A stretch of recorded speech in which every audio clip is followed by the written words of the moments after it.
तो आज हम लोग देखेंगे चैप्टर 11 एनसीईआरटी का फोर्स एंड प्रेशर का क्वेश्चन आंसर। तो हमारा पहला क्वेश्चन है, give two examples of each of situation in which you push और pull to change state of motion of object. So हमारा पहला एग्जांपल हो सकता है एक हेवी बॉक्स का जिसमें हम लोग पुश करते हैं तो जो उसका स्टेट ऑफ मोशन है वो चेंज हो जाता है। उसके बाद हमारा दूसरा एग्जांपल हो सकता है एक फुटबॉल का जिसमें भी हम लोग पुश करते हैं तो उसका भी जो स्टेट ऑफ मोशन है वो भी चेंज हो जाता है। सो उसके बाद हमारा दूसरा क्वेश्चन आता है, give two examples of situation in which applied force causes a change in shape of object. So दो एग्जांपल दो जिसमें शेप ऑफ ऑब्जेक्ट चेंज हो जाता है फोर्स लगाने की वजह से। सो पहला एग्जांपल तो एक टूथपेस्ट का हम लोग दे सकते हैं, टूथपेस्ट का एग्जांपल हम लोग दे सकते हैं जिसमें हम लोग फोर्स लगाते हैं तो उसका जो है ऑब्जेक्ट, उसका जो शेप है वो चेंज हो जाता है। फिर दूसरा हम लोग फुटबॉल का ही सेम एग्जांपल दे सकते हैं। फुटबॉल में भी आप लोग बार बार उसके साथ खेलते रहते हो तो एक समय ऐसा आता है जिस समय वो मतलब कि उसका शेप चेंज हो जाता है। ठीक है, सो एक टूथपेस्ट और एक फुटबॉल का। चलो बहुत अच्छा। उसके बाद अब हमारा तीसरा क्वेश्चन आता है। तीसरा क्वेश्चन है हमारा फिल इन दी ब्लैंक्स का। तीसरा है हमारा फिल इन दी ब्लैंक्स का। सो तीसरा में हमारा A number, to draw water from well we have to क्या, we have to pull at the rope. हमें रोप को पुल करना होता है। ठीक है, तो we have to pull at the rope. उसके बाद हमारा B number, a charge body dash and uncharge body towards it. अब चार्ज बॉडी क्या करता है अनचार्ज बॉडी के साथ? तो हमने इलेक्ट्रोस्टैटिक फोर्स में पढ़ा है कि एक चार्ज बॉडी जो होता है अनचार्ज बॉडी को खुद की तरफ अट्रैक्ट करता है। सो इसका आंसर है attract and uncharge body towards it. Okay, so C number, to move a loaded trolley we have to push it. हमें उसको पुश करना होता है उसको मूव करने के लिए, और क्या, पुश के अलावा और क्या काम चलेगा। So we have to push it, simple. उसके बाद हमारा D number, the north pole of a magnet. North pole एक मैग्नेट का north pole dash the north pole of another magnet. एक मैग्नेट का नॉर्थ पोल दूसरे मैग्नेट के north pole के साथ क्या करता है? सो रिपेल करता है। एक जब मैग्नेट का नॉर्थ पोल आप दूसरे मैग्नेट के नॉर्थ पोल के पास लाओगे सो क्या करता है? रिपेल करता है। रिपेलिंग के अलावा और कुछ नहीं करता। सो चलो इसी के साथ ये खत्म होता है और हम अब चौथे क्वेश्चन की तरफ बढ़ते हैं। सो हमारा चौथा क्वेश्चन है, आर्चर स्ट्रेचेस हर बॉ। आर्चर ये है चौथा क्वेश्चन, आप लोग देख सकते हैं। आर्चर स्ट्रेचेस हर बॉ while taking aim at target। ठीक है, while taking aim at target, she then releases the arrow which begins to move towards the target। ठीक है, तो वो उसके बाद एरो रिलीज करती है जो कि टारगेट टुवर्ड्स मूव करने लगता है। Based on this information fill up the gaps in the flowing statements using the flowing terms. So ये हमारा क्वेश्चन और ये हमारे टर्म्स जिसको हम लोग को यूज़ करके ये जो हमारा टोटल क्वेश्चन है यहाँ से यहाँ तक का, इसको हम लोग को फिल करना है। सॉरी, यहाँ तक का इसको हम लोगों को फिल करना है, यहाँ से यहाँ तक का इसको हम लोगों को फिल करना है। So let's start. सो हमारा ए नंबर है, to stretch the bow the archer applies a force that cause change in its shape. Shape में चेंज हुआ बॉ में, जब उसने उसको स्ट्रेच किया तो उसके शेप में चेंज हुआ। चलो उसके बाद पांचवा नंबर, the force applied by archer to stretch the bow is an example of which force, which type of force. So muscular force का एग्जाम्पल है ये। ठीक है, सो ये मस्कुलर फोर्स का एग्जाम्पल है। चलो आगे देखते हैं। The type of force responsible for a change in state of motion of arrow is an example of. वो फोर्स जो कि रिस्पॉन्सिबल है, ठीक है, जो कि रिस्पॉन्सिबल है स्टेट ऑफ मोशन चेंज होने के लिए एरो का, वो टाइप ऑफ फोर्स रिस्पॉन्सिबल है। तो type of force, so muscular है वो फोर्स, और ये किस टाइप ऑफ फोर्स से बिलोंग करता है? सो कॉन्टैक्ट फोर्स से ये बिलोंग करता है, सिंपल। चलो, when the arrow move towards its target, the forces acting on it are gravitational force, so gravity, and that due to friction of air, चलो ये समझ में आ गया। चलो बहुत अच्छे। अब हम बढ़ते हैं अपने पांचवें क्वेश्चन की ओर। सो हमारा पांचवा क्वेश्चन कहता है, in the following situations identify the agent exerting the force and the object on which it acts। हमें तो पहले एक एजेंट को बताना है जो कि फोर्स एक्सर्ट कर रहा है और दूसरा उस ऑब्जेक्ट को बताना है जिस पे ऊपर ये फोर्स एक्सर्ट हो रहा है। ठीक है, तो हमारा पहला क्वेश्चन है, squeezing a piece of lemon between fingers to extract its juice. तो यहाँ पे एजेंट कौन है जो कि उसके ऊपर फोर्स अप्लाई कर रहा है? वो है फिंगर। और ऑब्जेक्ट कौन है? वो है लेमन। लेमन के ऊपर ही तो फोर्स अप्लाई हो रहा है, सो वो है लेमन। सो ऑब्जेक्ट है लेमन और वो एजेंट है फिंगर। चलो उसके बाद B, taking out paste from a toothpaste tube.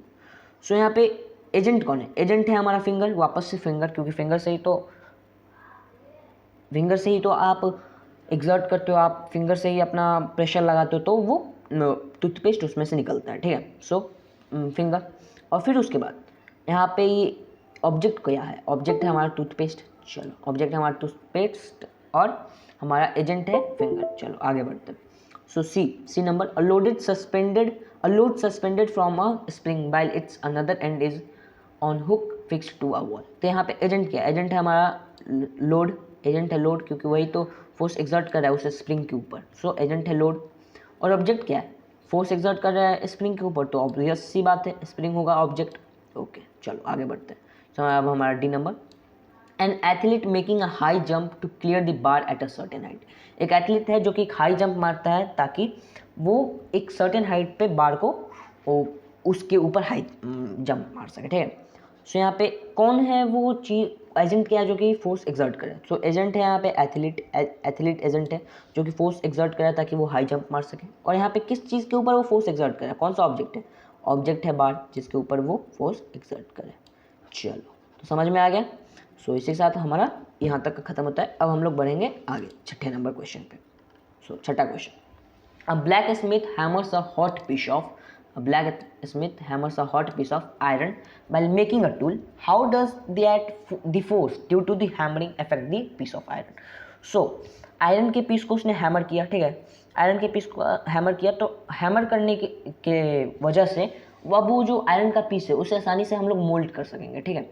सो उसे आसानी से अब हम लोग पिघला सकेंगे और उससे जो भी हमें टूल बनाना होगा वो बना सकेंगे। तो इस तरीके से ये जो हैमरिंग का फोर्स है, ये फोर्स जो हैमरिंग की वजह से हो रहा है वो आयरन को अफेक्ट करता है। चलो अब हमारा सातवां question, An inflated balloon was pressed against a wall when it has been rubbed with a piece of synthetic cloth। ये ध्यान से पढ़ना, when it has been rubbed with a piece of synthetic cloth it was found that the balloon sticks to the wall।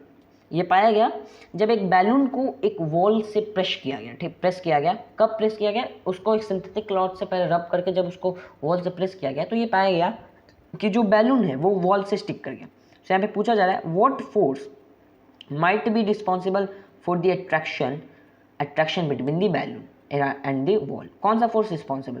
सो हम जानते हैं इस case में कौन सा फोर्स रिस्पॉन्सिबल। हम लोग जानते हैं इस केस में रिस्पॉन्सिबल है एक ही फोर्स, और वो है इलेक्ट्रोस्टैटिक फोर्स, ठीक है। अब ये फोर्स कैसे रिस्पॉन्सिबल है, ये हमारा क्वेश्चन आता है। सो हमने अपने फोर्स एंड प्रेशर के चैप्टर में पढ़ा है इलेक्ट्रोस्टैटिक फोर्स के बारे में। फोर्स एंड प्रेशर के चैप्टर में हमने इलेक्ट्रोस्टैटिक फोर्स को पढ़ा है कि वो कैसे इफेक्ट करता है, ठीक है। हमने इस एग्जाम्पल को भी लिया था, बैलून और ये बुल का एग्जाम्पल हमने वहाँ पे लिया था, लेकिन क्लॉथ का यहाँ पे है। तो हमने उसको पढ़ा था कि वो जो बुल है, वो जो बैलून है, वो कुछ चार्जेस एक्वायर कर लेता है, ठीक है। एक्वायर कर लेता है कुछ चार्जेस, जिसकी वजह से वो आसानी से वॉल पे चिपक जाता है। चलो बहुत अच्छा। अब हम लोग आगे बढ़ते हैं अपने 8वें नंबर क्वेश्चन पे। हमारा 8वां नंबर क्वेश्चन कहता है name the forces acting on a plastic bucket. उन फोर्सेस का नाम बताओ जो कि एक प्लास्टिक बकेट पे एक्ट कर रहे हैं, containing water held above ground level, जिसमें कि वाटर है जो कि ग्राउंड लेवल से ऊपर हाथों में रखा गया है। और discuss why the forces acting on the bucket do not change its state of motion. So एक प्लास्टिक बकेट है जिसमें कि वाटर है, ठीक है, और वो वाटर को हाथों से पकड़ा गया है। अब जो फोर्स इस पे के ऊपर एक्ट करे, ठीक है, जो फोर्स इसके ऊपर एक्ट करे इस बकेट के ऊपर, तो उन फोर्सेस का नाम बताओ और ये फोर्स इसकी स्टेट ऑफ मोशन में चेंज क्यों नहीं रह पा रहे, ये बताओ। सो पहला तो है हमारा मस्कुलर फोर्स, ठीक है, पहला है ये हमारा मस्कुलर फोर्स। मान लो कि ये है बकेट, तो ये है हमारा मस्कुलर फोर्स, और ये है हमारा ग्रेविटेशनल फोर्स, ठीक है। ये है ग्रेविटेशनल फोर्स और ये है मस्कुलर फोर्स। सो इसको ये अपोजिट डायरेक्शन में जैसे कि आप लोग देख सकते हो। सो ये दोनों क्यों नहीं एक्ट कर पा रहे, ये दोनों क्यों नहीं एक्ट कर रहे? इसके पीछे का रीज़न क्या है? इसके पीछे का रीज़न है जो नेट इफेक्ट ऑफ फोर्स है, ठीक है। जो नेट इफेक्ट ऑफ फोर्स है, नेट इफेक्ट ऑफ फोर्स, एक मिनट, हाँ, नेट इफेक्ट ऑफ फोर्स जो है वो है जीरो। वो जीरो है कैसे? क्योंकि जो मस्कुलर फोर्स है वो इक्वल है ग्रेविटेशनल फोर्स के। Net effect of force zero कब होता है? जब दो डिफरेंट डायरेक्शंस के जो फोर्स होते हैं वो इक्वल होते हैं तो net effect of force zero होता है। तो यहाँ पे ये जो नेट इफेक्ट ऑफ फोर्स है ये है जीरो, इसी के वजह से ये कहीं पे भी ये जो है बकेट है वो कहीं पे भी मूव नहीं कर पा रहा है। चलो समझ में आ गया। अब देखते हैं 9th number question. 9th number question कहते हैं rocket has been fired upwards to launch a satellite in its orbit. Name two forces. यहाँ पे ध्यान से पढ़ना, दो फोर्सेस का नाम मांग रहा है, एक फोर्सेस का नाम नहीं। Acting on the rocket immediately after leaving the launching pad. दो फोर्सेस का नाम बताओ जो कि उसके ऊपर एक्ट कर रहे immediately after leaving the launching pad. तो पहला तो फोर्स है ग्रेविटेशनल फोर्स, आप लोग समझ रहे हैं कैसे है ग्रेविटेशनल फोर्स। और दूसरा फोर्स कौन सा है? पहला तो ग्रेविटेशनल फोर्स है, ये हम लोग समझ गए, लेकिन जो ये दूसरा फोर्स है ये कौन सा फोर्स? ये है फ्रिक्शनल फोर्स। कैसे? क्योंकि जो एयर उसके सराउंडिंग में है, ठीक है, एयर जो उसके सराउंडिंग में है, उस रॉकेट के जो एयर सराउंडिंग में है वो एयर उसके ऊपर एक्ट कर रहा है, ठीक है, ये वो एयर उसके ऊपर एक्ट कर रहा है। एक मिनट, फ्रिक्शनल का स्पेलिंग गलत हो गया सर। तो जो एयर है उसके ऊपर वो एक्ट कर रहा है। तो जो एयर बाहर तरफ से है, जो रॉकेट के बाहरी सतह से जो एयर है वो एक फ्रिक्शनल फोर्स की तरह उसके ऊपर एक्ट कर रहा है। तो समझ में आ गया कैसे ग्रेविटेशनल फोर्स एक्ट कर रहा है और कैसे फ्रिक्शनल फोर्स। चलो आगे देखते हैं। आगे हमारा है 10th number question. When we press the bulb of a dropper. जब हम लोग एक ड्रॉपर का बल्ब जब हम लोग प्रेस करते हैं, with its nozzle kept in water, जब उसका नोजल वाटर में होता है, air in the dropper is seen to escape in form of bubbles. जो एयर है, जो ड्रॉपर में एयर है, वो दिखाई पड़ता है कि वो बबल के रूप में एस्केप कर जाता है, ठीक है, वो बबल के रूप में ड्रॉपर से एस्केप कर जाता है in form of bubbles. Once we release, जब हम लोग उसको रिलीज कर देते हैं, ठीक है, once we release the pressure on the bulb, water gets filled in dropper. Water जो है वो फिल्ड हो जाता है ड्रॉपर में। The rise of water in the dropper is due to, rise of water जो है ये ड्रॉपर में ये क्यों है?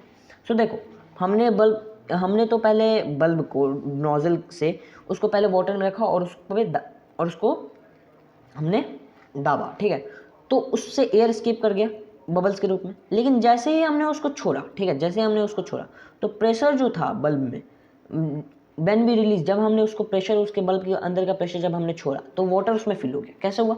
क्योंकि जब हमने उसको दाबा था तब उसमें से कुछ प्रेशर गए थे तो प्रेशर डिक्रीज हो गया था, और जब हमने उसको रिलीज किया तो प्रेशर उसमें डिक्रीज प्रेशर था, और जो एटमॉस्फेरिक प्रेशर था, जो वाटर का जो प्रेशर था वो उससे ज़्यादा था। सो प्रेशर हाई प्रेशर, जो एटमॉस्फेयर है, वो जो प्रेशर होता है वो हाई प्रेशर रीजन से लो प्रेशर रीजन में ट्रैवल करता है। इसी वजह से यहाँ पे वो हाई प्रेशर रीजन से लो प्रेशर रीजन में ट्रैवल किया और वाटर जो है वो ड्रॉपर में फिल हो गया। इसी के लिए इसका सही आंसर है एटमॉस्फेरिक प्रेशर। इसी के साथ ये चैप्टर होता है खत्म। Please like, share and subscribe. मिलते हैं अगले वीडियो में, तब तक के लिए धन्यवाद।